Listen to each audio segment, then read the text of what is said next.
Phoebe Cates, a name that once made all of Hollywood stop and stare with just a few seconds of film. That unforgettable moment of the young girl stepping out of the pool in Fast Times at Ridgemont High, 1982, became one of the most iconic and seductive scenes of the 1980s, forever etched in the memories of millions. But just when fame was beginning to peak, Phoebe chose to disappear from the spotlight. Many said she was simply tired of the glamour, but the truth behind her decision was far more painful. She once admitted, "Leaving Hollywood was the only way to save my life." What could have driven a rising star to walk away from it all? Let's find out in this video. And meanwhile, make sure to subscribe to the channel so you don't miss any new untold stories about Hollywood stars. Smash that like button and hit the notification bell. Phoebe Cates was born on July 16, 1963, in New York City. As a dreamy little girl, she only wanted to become a beautiful ballet dancer, gracefully gliding across the stage, not walking down the red carpets of Hollywood. But life can be cruelly ironic, and fate took a turn that forced her to accept a career that would later bring her more pain than joy. She was born into a family full of entertainment industry royalty. Her father, Joseph Cates, was a major Broadway producer, while her mother, Lily Cates, was rumored to have been an actress. Phoebe's uncle, Gilbert Cates, was also a well-known television producer who often collaborated with her father, including on several annual Academy Awards shows. With such a strong artistic lineage, one might think Phoebe would naturally follow in the family's footsteps toward fame and fortune. But strangely enough, she didn't want to join the industry. At just 10 years old, she began modeling and appeared in top teen magazines like 17. Yet, she never abandoned her dream of becoming a ballet dancer. She trained tirelessly and ultimately made that dream come true when she earned a scholarship to the American School of Ballet, one of the most prestigious ballet schools of the time. But sometimes life can be heartbreakingly cruel.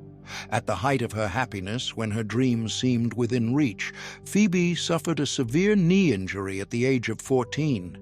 The accident not only destroyed her chance to pursue ballet, but also forced her to leave the very school where she had placed all her hopes. Phoebe returned to the modeling world, but this time she felt the weight of its constraints more than ever. What once excited her, the glossy magazine shoots and glamorous appearances, had now become monotonous, nothing more than a way to make a living. That job felt like an endless loop. I did it only for the money. There was no joy left in it, Phoebe admitted with disillusionment. Unwilling to live a joyless life, she was determined to find a new direction to fill the void ballet had left behind. At that time, it wasn't uncommon for models to transition into acting, and with her striking looks and experience in the industry, Phoebe easily got her chance to audition. However, when faced with the harsh realities of acting, she was completely taken aback. The demands of her very first role went far beyond what she had imagined, leaving her shocked and on the verge of giving up. Yet fate, it seemed, had already decided. There was no turning back from the path ahead. In 1982, Phoebe began her acting career with her debut role in a rather peculiar film called Paradise. It was a Canadian romantic adventure movie, but what made it stand out were the bold and provocative scenes, something Phoebe never wanted to be part of. The nude scenes in the film made her deeply uncomfortable. However, like many young people influenced by family expectations, Phoebe agreed to take the role, largely due to strong encouragement from her father, who was eager to see her enter the film industry. He believed this was a golden opportunity for his daughter. And though Phoebe disliked the idea of appearing nude on screen, she tried to face the challenge with courage. Unfortunately, the producers and director of Paradise cared little about Phoebe's comfort. They took advantage of her innocence and inexperience. Even though she had reluctantly agreed to certain nude scenes, she had no idea that a body double would be used for close-up shots without her knowledge. When Phoebe later found out, she was furious and felt completely exploited, especially since she had never wanted to take the role in the first place. She later admitted that once filming ended, regret and disappointment overwhelmed her. The experience left her heartbroken, realizing that the producers had not respected her boundaries or their promises. Phoebe once admitted in interviews that after filming Paradise, she completely cut off communication with everyone involved in the production, including her co-star Willie Ames. He revealed that Phoebe was extremely upset and wanted nothing to do with the movie. She even refused to participate in any promotional activities. Still, Phoebe didn't let that disappointment stop her from moving forward. She went on to take roles in other films, including Fast Times at Ridgemont High, a movie that would become a true American classic, especially because of its now iconic bikini scene that everyone still remembers. Although she disliked talking about it, that very film brought Phoebe the recognition she had long desired, even if her career wasn't always smooth afterward. Fast Times at Ridgemont High gave Phoebe a massive boost in visibility and opened new doors in the industry, but sudden fame came with its own set of challenges. Hollywood isn't always kind or fair to its stars, and Phoebe was no exception. The years that followed were not easy. Despite her growing popularity, she soon found herself facing the dreaded label of a has-been as roles became fewer and farther between. Yet, through it all, Phoebe refused to let those struggles break her spirit. In 1984, Phoebe discovered her true passion when she stepped onto the stage in the play The Nest of the Woodgrass. It was a turning point in her life as theater gave her a sense of comfort and freedom that Hollywood never could. After that, Phoebe continued to receive praise for her stage performances, and it was there that she finally felt truly happy. She once shared, "There aren't many great roles for women in films, but the stage has plenty." Phoebe never regretted pursuing a career in theater. She believed it was where she truly belonged.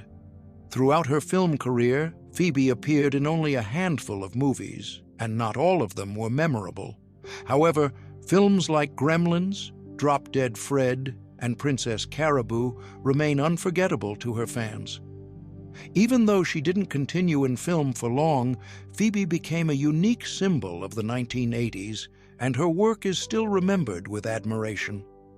These films not only defined her career, but also earned her a distinct place in cinematic history. In 2001, Phoebe Cates officially bid farewell to the big screen with her role in The Anniversary Party.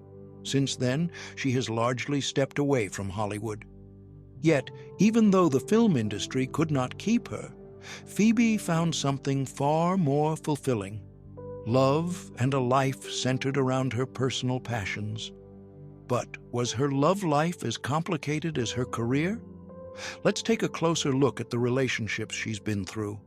Phoebe Cates was known as a private woman who guarded her personal life with great care. Unlike many other celebrities, she kept her relationships and personal matters away from the public eye. Phoebe always tried to maintain secrecy about her romantic life, and many believed this was because she felt uncomfortable with the media intruding into such private areas. Another possible reason was that she wasn't particularly proud of all the men she had been involved with, and her first relationship in the entertainment industry was a perfect example.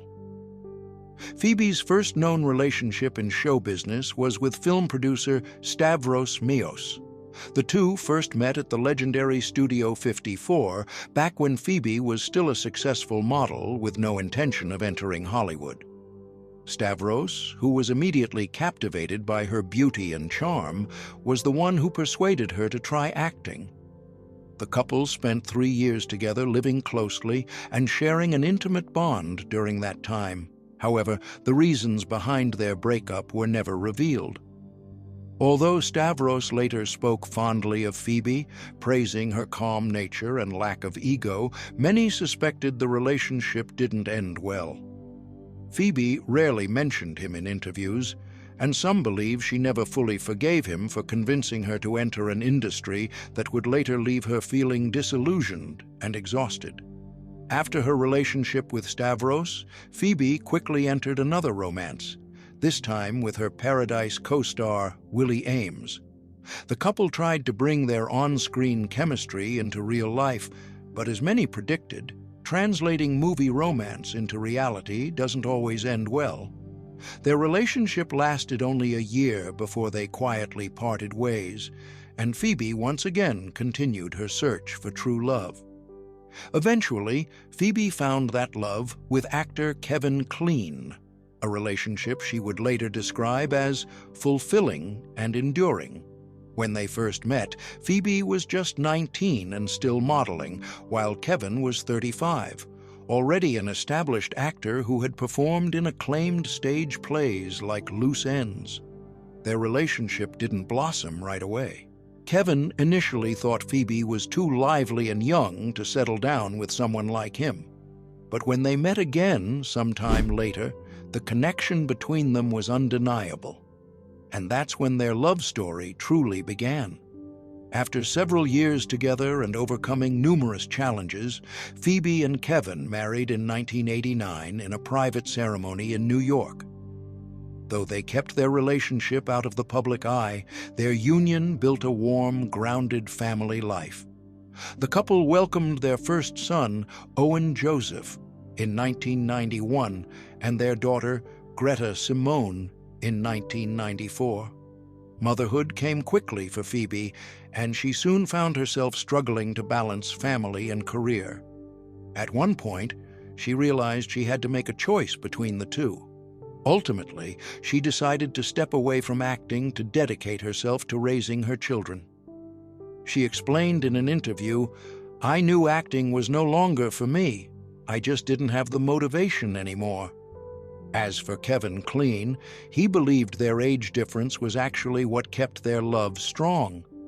By the time he met Phoebe, he was in his 40s and had already outgrown his obsession with Hollywood fame. He said this maturity became the secret glue that held their marriage together through the years.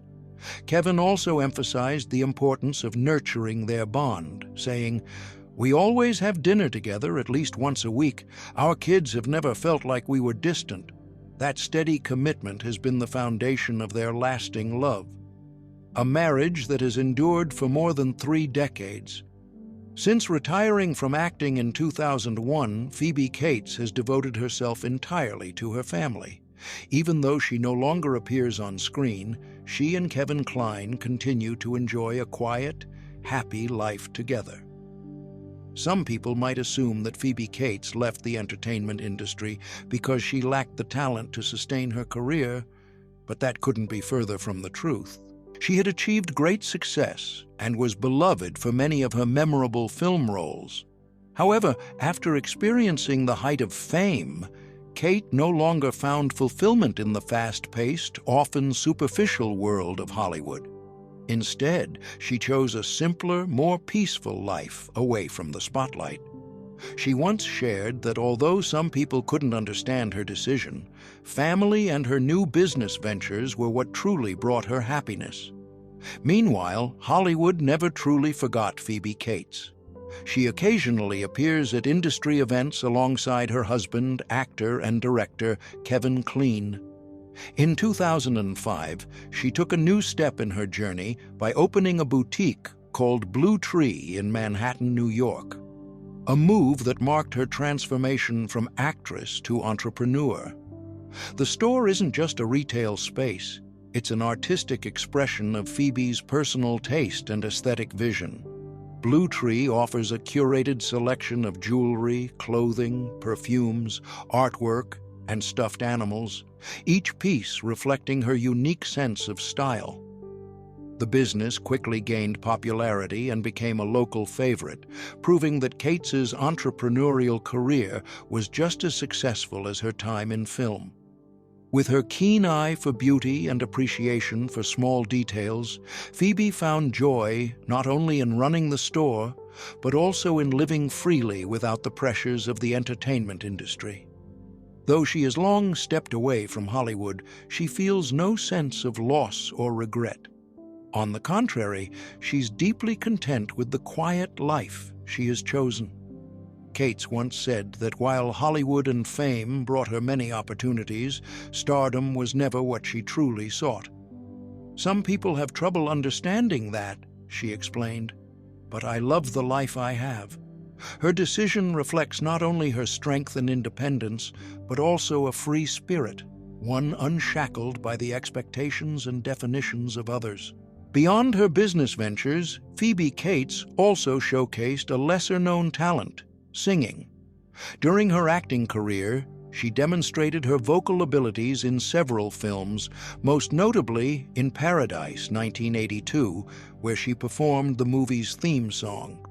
In the comedy Private School, 1983, she also sang 2 tracks featured in the soundtrack Just One Touch and How Do I Let You Know. Though she never pursued a professional music career, her singing talent added an extra layer of charm to her work as an actress. Fu's children have also found their own paths in the world of art and entertainment. Her daughter, Greta Kleene, became a successful indie musician known for her unique sound and poetic lyrics inspired by Frank O'Hara's poetry. Her son, much like his father, followed a career in film and appeared in The Squid and the Whale. For Phoebe, her children became her greatest joy and the heart of her purpose. She has often said that raising them has been the most fulfilling experience of her life. Now at 60, Phoebe Cates still looks radiant and youthful. Often compared to a woman in her 40s, she continues to live a joyful and peaceful life surrounded by her family, her 2 beautiful children, and her loving husband. Phoebe Cates' story is a powerful reminder that not everyone needs to live according to society's expectations or chase fame to find happiness. True fulfillment often comes from doing what you love and finding peace and simplicity. Phoebe chose a different path, one that few have the courage to take. And today she enjoys a meaningful, contented life far from the chaos of Hollywood. With an estimated net worth of around $35 million, Phoebe Cates stands as a living testament to the idea that simplicity and success can go hand in hand. Thank you for watching this video to the end. If you found it interesting and want to see more stories like this, don't forget to like and subscribe to our channel. Just one click and you'll never miss another fascinating story again.